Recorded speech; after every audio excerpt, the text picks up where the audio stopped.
అదేవిధంగా రెండోసారి బాధ్యత వహించిన కేంద్ర మంత్రిగా ఉన్న కిషన్ రెడ్డి గారు, రెండోసారి పార్లమెంట్ సభ్యుడిగా కేంద్ర మంత్రిగా పనిచేస్తున్న బండి సంజయ్ గారు గ్రేటర్ హైదరాబాద్ ఎన్నికల సందర్భంగా ఆనాడు వరదలలో హైదరాబాద్ మునిగి ఈ ప్రాంతంలో కార్లు, ఆటోలు, సైకిల్ మోటార్లు, పేదవాళ్ళ ఇళ్లల్లో ఉండే టీవీలు, ఫ్రిడ్జులు, నిత్యావసర వస్తువులన్నీ కూడా ఆనాడు నీట మునిగినాయి.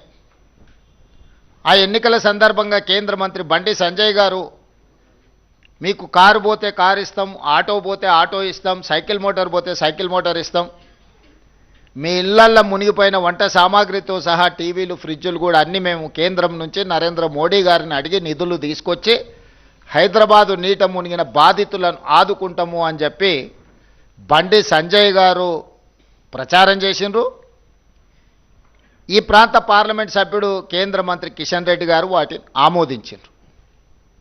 ఈనాటి వరకు వీటి ఊసే ఎత్తలేదు. ఆనాడు ముంపుకు కారణమైన మూసీ ప్రక్షాళన కోసం వాళ్ళ ఎన్నికల మేనిఫెస్టోలో 10,000 కోట్ల రూపాయలు కేంద్ర ప్రభుత్వం నుంచి తెచ్చి మూసీని పునరుద్ధరిస్తాం, మూసీని ప్రక్షాళన చేస్తామనే హామీ కూడా గ్రేటర్ హైదరాబాద్ మున్సిపల్ ఎన్నికల సందర్భంగా భారతీయ జనతా పార్టీ ఇక్కడి ఓటర్లకు మాట ఇవ్వడం జరిగింది. ఆ మాట నమ్మి దాదాపుగా 150 కార్పొరేటర్లు హైదరాబాద్లో ఉంటే భారతీయ జనతా పార్టీకి దాదాపుగా 50 మంది కార్పొరేటర్లను 1/3 ఓటర్లు భారతీయ జనతా పార్టీకి ఓటు వేయడం జరిగింది.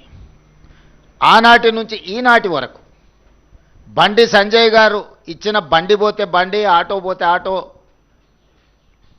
లేకపోతే సైకిల్ మోటార్ పోతే సైకిల్ మోటారు ఇస్తా అని చెప్పి ఎన్నికల తర్వాత అడిగితే మీకు అందరికీ ఇన్సూరెన్స్ ఉంది కదా, ఇన్సూరెన్స్ ద్వారా మీకు ఇవన్నీ వస్తాయని ఆయన ఉచిత సలహా ఇచ్చిండ్రు. ఒక సామెత ఉన్నది, సత్రం భోజనానికి నెల్లూరి పెద్దారెడ్డి గారు రికమెండేషన్ లెటర్ ఇచ్చిండంట. సత్రంలో పెట్టేదే ఉచిత భోజనం. వాళ్ళు భోజనం పెట్టే సమయంలో ఎవరు వచ్చినా కూడా వాళ్ళకు ఉచితంగా పెడతారు. దానికి నెల్లూరు పెద్దారెడ్డి పెద్ద ఎత్తున రికమెండేషన్ లెటర్ రాసి దాన్ని మొత్తం ఫ్రేమ్ కట్టించి పంపించాల్సిన అవసరం లేదు. ఇన్సూరెన్స్ ద్వారా ఇన్సూరెన్స్ ఉంటే ఆ ఇన్సూరెన్స్ పొందడం ఎలా, ఇన్సూరెన్స్ చేసుకున్న వాళ్ళకి తెలియదా? దానికి బండి సంజయ్ గారి రికమెండేషన్ ఎందుకు?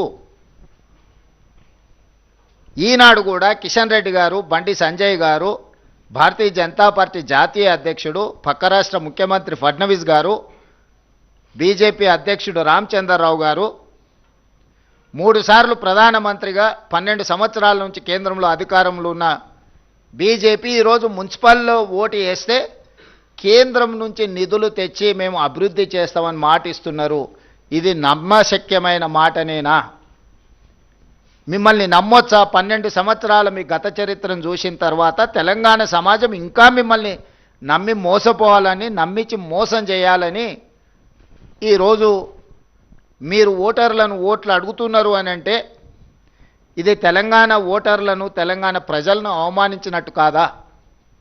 అదేవిధంగా పదే పదే సందర్భం వచ్చినప్పుడు మేము ఇన్ని లక్షల కోట్లు, అన్ని లక్షల కోట్లు తెలంగాణ రాష్ట్రానికి ఇచ్చినాము, ఇవన్నీ నిధులు తెచ్చినామని చెప్పి కేంద్రం నుంచి మంత్రులు ప్రహ్లాద్ జోషి గారు వచ్చి మన 20 లక్షల కోట్లు మీకు ఇచ్చినామనేదో ప్రకటన చేసి, ఇంకొక మంత్రి వచ్చి 6-7 లక్షలు అన్నారు. ఏ మంత్రి వచ్చినా లక్షల కోట్ల రూపాయల ముచ్చటనే చెప్తున్నారు. దీనికి ఏంది అని అంటే నేను మా చీఫ్ సెక్రటరీ గారిని, ఫైనాన్స్ సెక్రటరీ గారిని అడిగినా, నిజంగా ఈ నిధులు వచ్చినాయా, వస్తే ఎక్కడున్నాయి, ఎక్కడ దాచిపెట్టారు, మరి అందులోకి వెళ్ళి ఆ ఖజానాలో నుంచి కొంతైనా తీసుకొని ఇప్పుడున్న సమస్యల్ని మరి పరిష్కరిద్దాం. ముఖ్యంగా మున్సిపాలిటీలలో ఎక్కడికక్కడ సమస్యలు పేరుకుపోయినాయి. ఆ సమస్యలను పరిష్కరించడానికి కేంద్రం ఇచ్చిన నిధుల గురించి ఒకసారి నాకు వివరాలు చెప్పండి అని అంటే మా ఫైనాన్స్ సెక్రటరీ, మా చీఫ్ సెక్రటరీ గారు వచ్చి కూర్చొని, సార్ ఇందులో ప్లానింగ్ కమిషన్ రికమెండేషన్స్ ప్రకారం రాష్ట్ర ప్రభుత్వం కేంద్ర ప్రభుత్వాలకు చెల్లిస్తున్న పన్నులలో రాజ్యాంగబద్ధంగా ఆయా రాష్ట్రాలకు హక్కు ఉన్నది. జనాభా ప్రాతిపదికన, ఇతర ప్రాతిపదికన ప్లానింగ్ కమిషన్ రికమెండేషన్స్ ప్రకారం ఆయా రాష్ట్రాలకు కేంద్ర ప్రభుత్వం నిధులను విడుదల చేస్తుంది. తెలంగాణ రాష్ట్రం నుంచి కేంద్రానికి మనం చెల్లించే ప్రతి రూపాయికి 42 పైసలు తిరిగి మనకు కేంద్రం ఆ నిధులను వెనక్కి పంపుతుంది అని అని చెప్పారు. నేను అడిగిన మరి ఇతర రాష్ట్రాల పరిస్థితి ఏంది?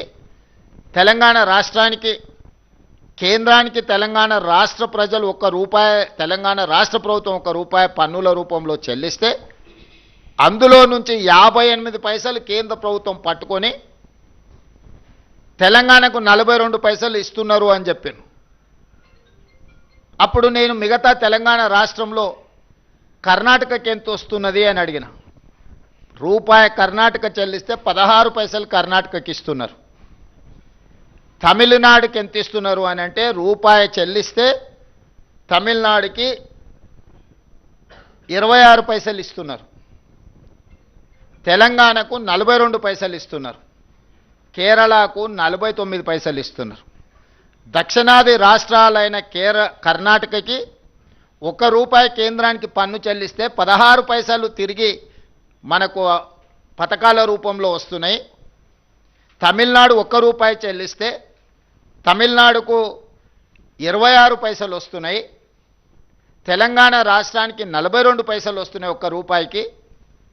కేరళ రాష్ట్రానికి 49 పైసలు వస్తున్నాయని చెప్పి దక్షిణాది రాష్ట్రాలకు సంబంధించి ఈ రకమైన వివక్ష ప్లానింగ్ కమిషన్ అంచనాలు లెక్కలు వేయడంలోనే లోపభూయిష్టంగా ఉండి దక్షిణాది రాష్ట్రాలకు భారతీయ జనతా పార్టీ తీరని అన్యాయం చేస్తుంది.